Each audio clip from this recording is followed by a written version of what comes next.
Well, welcome to another edition of Precinct 29.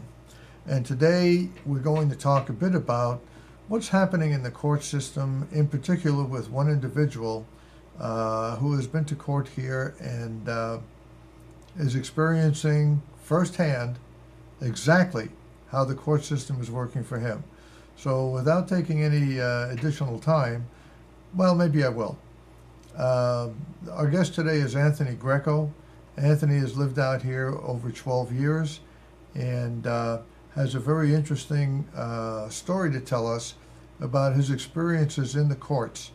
Part of this story is not just here in Pahrump, it's also outside of Pahrump. But for today, we're going to speak particularly about his experience in the local Pahrump court.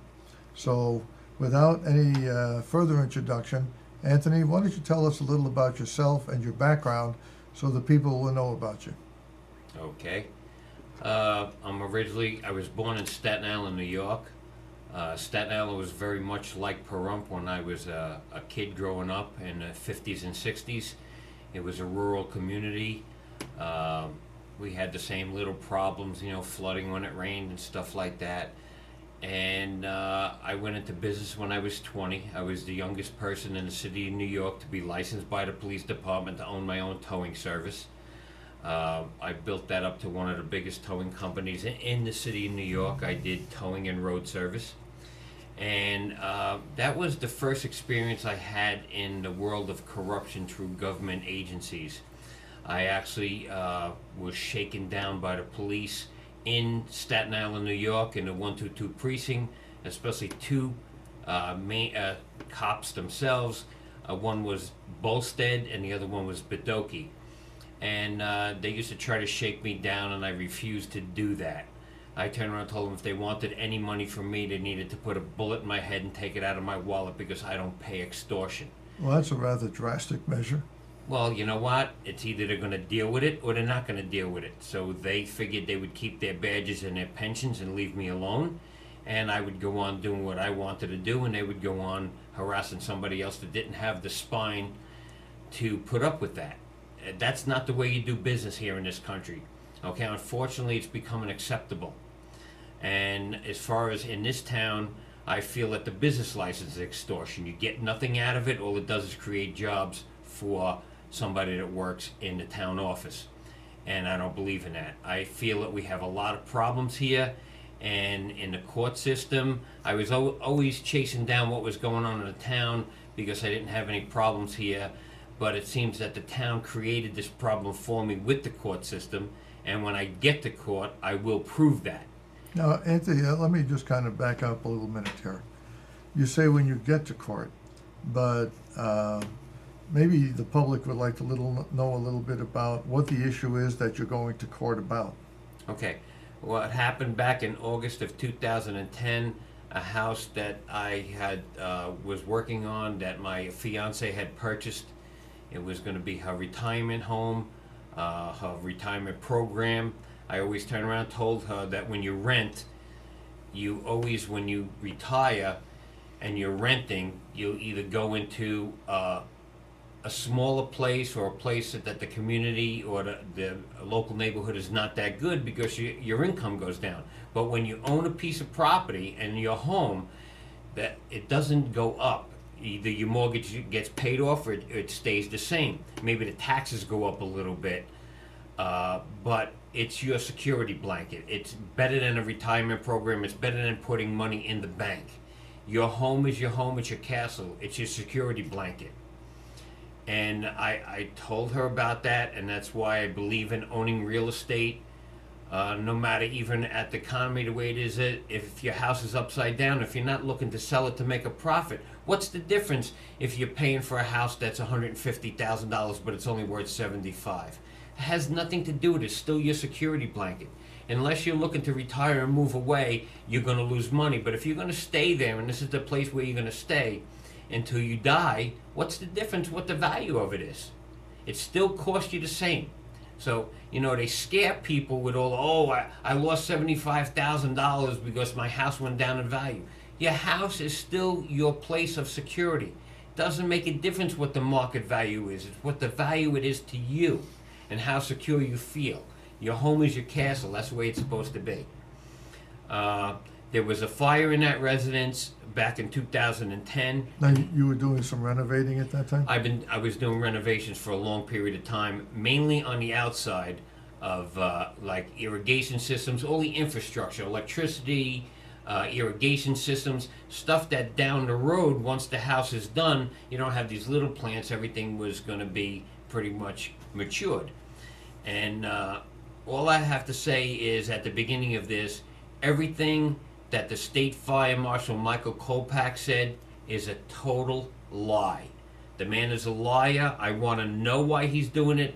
Who is he doing it for? Who is trying to get me to shut up on what's going on in this town and what I'm fighting about? Is it the firefighters union that's trying to shut me up?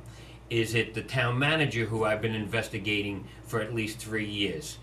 Is it the fire chief who has taken his men and threw them under the bus in the newspaper, allowing them in uniform to endorse Harry Reid and saying that the firefighters union? Let me tell you, the firefighters union is not part of this town.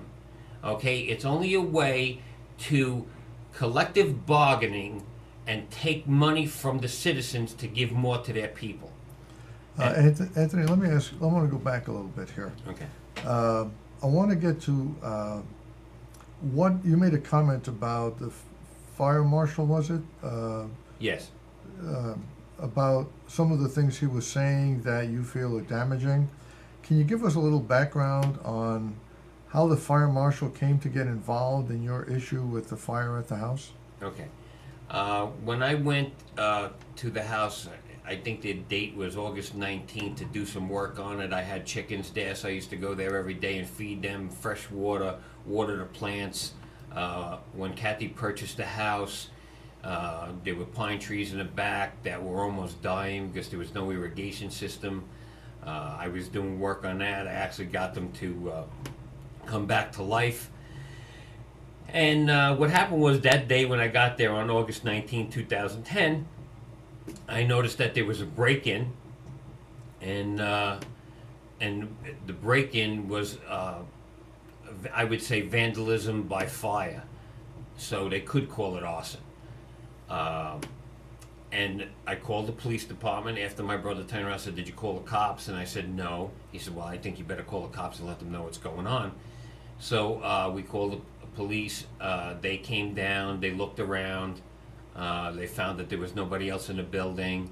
There was remnants of a fire, but the house was not on a fire at the time. They called the fire chief, Scott Lewis. He came down. He looked around. Then he called the state fire marshal. He says it looks suspicious. It should look suspicious. You got 2 doors that are smashed in, and a fire. I would say that's suspicious. When the fire marshal got there, he talked to Chief Lewis on the side. I could not hear the conversation that they were having. Chief Lewis ended up leaving. The fire marshal, I talked to the fire marshal a little bit, and then he was going to conduct his investigation. He said it would be a short period of time, and I went over to my other house and then came back, and he started, "You can't stay here, this is a crime scene." Meanwhile, I got cops walking in and out. I got people from the fire department walking in and out. I haven't seen discovery in the case. They didn't even canvass the neighborhood. The fire marshal never canvassed the neighborhood to talk to the neighbors. I had a neighbor who tried to speak to him. He actually threw him off the property. He didn't want anybody to bother him. I was very angry that they had the fire department in and out of there when there was no fire. I'm angry with the fire marshal, who I gave him my key to lock up the house, and he did not do that. He did not. I asked him to secure the home. He did not do that. He gave my key to the local fire department after his investigation was over. A fire department that is, I would say, not in the best light in my eyes, and it's not the individuals, okay, in the fire department. I have a major problem with the fire chief. I feel that he's not doing his job.